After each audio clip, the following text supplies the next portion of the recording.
Ito yung unboxing natin ng item na in-order natin from Lazada. And tanggalan natin sila sa packaging. Ito yung uGreen charger na quick charge 3.0. And yung specifications niya, auto volt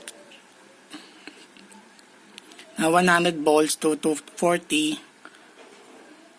half ampere.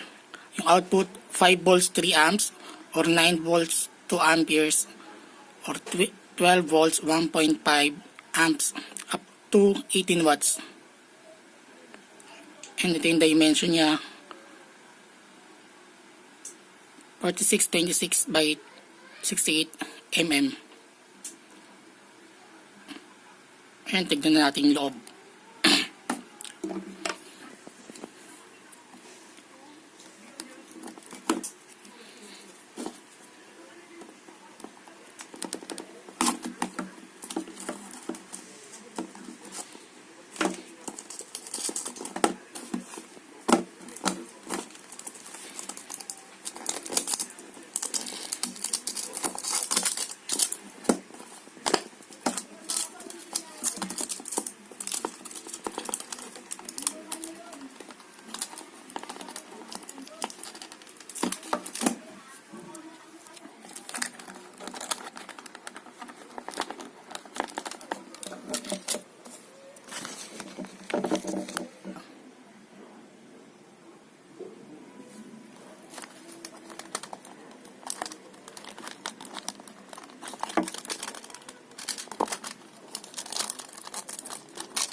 Yun ang laman niya, wala siyang cable. And check natin yung charger.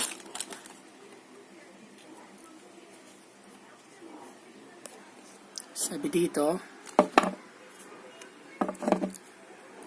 ito siyang label na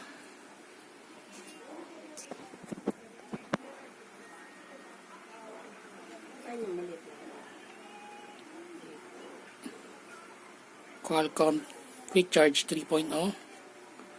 Sa back, specifications ulit, and USB, and that's all.